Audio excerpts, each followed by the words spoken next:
பஞ்சாப் அமிர்தசரஸ் சுற்று வட்டாரங்களில் இருக்கும் சீக்கியர்களின் குடியிருப்புகளை குறிவைத்து பாகிஸ்தான் ட்ரோன் தாக்குதலை தொடுத்திருக்கிறது. சீக்கியர்களின் குடியிருப்புகளை நோக்கி பாகிஸ்தான் அனுப்பிய ட்ரோன்களை இந்திய ராணுவம் தாக்கி அழித்திருக்கிறது. இந்திய ராணுவத்தால் சுட்டு வீழ்த்தப்பட்ட ட்ரோன் அமிர்தசரஸ் அருகே இருக்கும் கிராமத்தில் குடியிருப்பு மீது விழுந்திருக்கிறது. இதுகுறித்து கூடுதல் விவரங்களோடு இணைகிறார் எமது செய்தியாளர் பாண்டியராஜன். நீங்க தொடரலாம். பஞ்சாப் மாநிலத்தில் குறிப்பாக அமிர்தசரஸ் பகுதியில் வசிக்கக்கூடிய அந்த சீக்கியர் குடியிருப்பு பகுதிகளை நோக்கி பாகிஸ்தான் ட்ரோன் தாக்குதலை நிகழ்த்தியிருக்கிறது. அந்த ட்ரோன்கள் வான்வெளியில் வரும்பொழுது அவற்றை சுற்றி வீழ்த்தினாலும் அது குடியிருப்பு பகுதிக்குள் வீழ்ந்து அந்த தீப்பிழம்புகள் எரியக்கூடிய காட்சிகளை பார்க்கிறோம். வீட்டை விட்டு அப்பகுதி மக்கள் வெளியே வரக்கூடிய அந்த காட்சிகளை பார்க்கிறோம். தாக்குதல் நடத்தப்பட்டிருக்கிறது என அவர்கள் அலுவலர்களோடு வெளியே வரக்கூடிய அந்த காட்சிகளை தான் நாம் பார்த்துக் கொண்டிருக்கிறோம். இது ட்ரோன் தாக்குதல். பஞ்சாபின் மூலமாக வான்வெளியாக மிசைல் வரும்போது அந்த மிசைலை நாம் அழித்து விடுகிறோம். ஆனால் ட்ரோன்கள் கூட்டமாக வருகிறது. அந்த ட்ரோன்களை எல்லாம் நாம் சுட்டு வீழ்த்தினாலும் அது குடியிருப்பு பகுதியில் விழக்கூடிய சூழல் உருவாகிறது.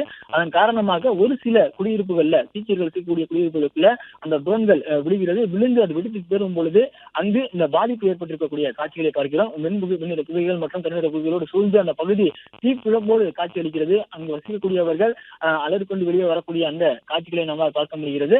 பஞ்சாப் மாநிலம் அமிர்தசரஸோட சுற்றுவட்டாரங்களில் இருக்கக்கூடிய சீக்கியர்களின் குடியிருப்புகளை தற்போது தாக்குவதற்காக திட்டமிடப்பட்டிருக்கிறது. பாகிஸ்தானை பொறுத்த வரைக்கும் ராணுவ நிலைகளை அவர்களால் கண்டுபிடிக்க முடியவில்லை. இந்தியாவினுடைய தலைநகரை அவர்களால் அடைய முடியவில்லை. மேலும் அவர்கள் நினைப்பது எல்லாமே அவர்களுடைய டார்கெட், அவர்களுடைய இலக்கு எல்லாமே செய்யப்படுகிறது. அவர்களுடைய எண்ணங்கள் அனைத்துமே சிதறடிக்கப்படுகின்றன. ஆனால் தற்போது இந்திய மக்கள் மீது அவர்கள் கவனம் திரும்பி இருக்கிறது. குடியிருப்புகள் மீது தான் தாக்குதல் நடத்தி கொண்டிருக்கிறார்கள். ஜம்மு காஷ்மீர் பகுதியை பொறுத்த வரைக்கும் பூஞ்ச் மற்றும் புல்வாமா பகுதிகளில் அதிக அளவிலான குடியிருப்பு பகுதிகள் மீதான அவர்களுடைய பீரங்கி தாக்குதலும் துப்பாக்கி தோட்ட தாக்குதலும் நடைபெற்றுக் கொண்டிருக்கிறது.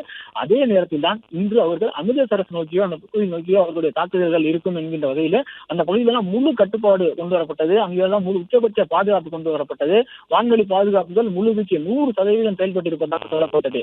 இந்திய ராணுவமும் இந்திய விமானப்படையும் இணைந்து உச்சபட்ச வான் பாதுகாப்பு நிலையை அங்கு அமல்படுத்தி இருக்கக்கூடிய நிலையில அத்துமீறி நுழைந்த ட்ரோன்களை சுட்டு வீழ்த்தும் பொழுது ஒரு குறிப்பிட்ட சில ட்ரோன்கள் குடியிருப்பு பகுதிகளில் விழுந்திருக்கிறது. அந்த குடியிருப்பு பகுதிகளில் தீ விபத்து ஏற்பட்டிருக்கிறது. அதே பகுதிகளில் வீடுகள் கட்டடங்கள் சிறிதளவு சேதமடைந்திருக்கக்கூடிய அந்த காட்சிகளையும் பார்க்கிறோம். அப்பகுதி மக்கள் அங்கிருந்து உயரக்கூடிய அந்த காட்சிகளை நாம் பார்த்துக் கொண்டிருக்கிறோம். மேலிருந்து வானத்தை நோக்கி அவர்கள் பார்த்துக் கொண்டு உயர்கிறார். மேலிருந்து ஒரு பொருள் வந்து விழுந்ததன் பிறகாக வெடித்து சிதறியது. அதுபோலதான் அவர்களுடைய அந்த சைகைகள் அங்கே நம்மால் பார்க்க முடிகிறது. தீப்பிழம்புகளை அணைக்கக்கூடிய பணிகள்ல அந்த உள்ளூர் மக்கள் ஈடுபட்டிருக்கிறார்கள். அமிர்தசரஸ் பாகிஸ்தானுடைய கண்ணை உறுத்தக்கூடிய ஒரு நகரமாக மாறி இருக்கிறது. பஞ்சாப் மாகாணத்தில் அமிர்தசரஸை மட்டும்தான் மீண்டும் தாக்குவதற்கு அவர்கள் முயற்சி செய்து கொண்டே இருக்கிறார்கள். அத்தனை முயற்சியும் முறியடிக்கப்படுகிறது. இருந்தாலும் ஒரு சில ட்ரோன்கள் மேலே வெடித்து சிதறி கீழே விழும் பொழுது அதனால் ஏற்படக்கூடிய அந்த பாதிப்பின் காரணமாக சீக்கியர்கள் வசிக்கக்கூடிய அந்த குடியிருப்பு பகுதிகளில் ஒரு சிறிய சேதம் ஏற்பட்டிருக்கிறது. அங்கு இருக்கக்கூடிய வீடுகள் சேதமடைந்திருக்கிறது. அங்கு தீப்பிழம்புகள் இருந்து கொண்டிருக்கக்கூடிய அந்த காட்சிகளை நாம் பார்த்துக் கொண்டிருக்கிறோம். பாகிஸ்தான் ராணுவத்தை பொறுத்த வரைக்கும் இந்திய மக்கள் மீது குறிவைத்திருக்கிறார்கள். குடியிருப்பு பகுதிகளை நோக்கி சுடல் செய்கிறார்கள். குடியிருப்பு பகுதிகளை நோக்கி அந்த ட்ரோன்களை நகர்த்துகிறார்கள். ஒரு அச்சத்தை ஏற்படுத்துவதற்கான முயற்சியை மேற்கொண்டிருக்கிறார்கள். ஆனால் தக்க பதிலடி கொடுக்கப்பட்டிருக்கிறது. அவர்களுடைய 100% முயற்சியும் முறியடிக்கப்பட்டு வீழ்த்தப்பட்டுக் கொண்டிருக்கிறது. அதுபோன்று வந்த சில ட்ரோன்களை தற்போது சுட்டு வீழ்த்தி இருக்கிறார்கள். அந்த சுட்டு வீழ்த்தப்பட்ட ட்ரோனில் இருந்து வெடித்து சிதறிய அந்த சேதம் நாம் பார்த்துக் கொண்டிருக்கிறோம். இரவு நேரங்களில் மட்டுமே ட்ரோன்களை கடந்த 2 நாட்களாக வான்பரப்பில் அனுப்பி கொண்டிருந்த பாகிஸ்தான் பகல் நேரங்களில் காலை பொழுதுகளில் தற்போது ட்ரோன்களை வான் நோக்கி அனுப்புகிறது. எல்லையோரங்களில் இருந்து தொடர்ச்சியாக ட்ரோன்களை அனுப்பி சிறு தாக்குதல்களை, அதாவது நம்பிக்கை உடைக்கக்கூடிய அந்த முயற்சிகள்ல அவர்கள் ஈடுபட்டிருக்கிறார்கள். இருந்தாலும் எத்தனை ட்ரோன்கள் அனுப்பினாலும் அத்தனை ட்ரோன்களும் சுட்டு வீழ்த்தப்படும் என்ற நம்பிக்கையில் இந்திய வான் பாதுகாப்பு அமைப்பு செயல்பட்டுக் கொண்டிருக்கிறது.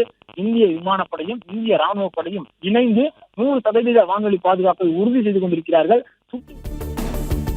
பிளே ஸ்டோர் மற்றும் ஆப் ஸ்டோரில் இருந்து பாலிமர் செயலியை QR கோடு மூலம் பதிவிறக்கம் செய்யுங்கள். செய்திகளை உடனுக்குடன் பெறுங்கள்.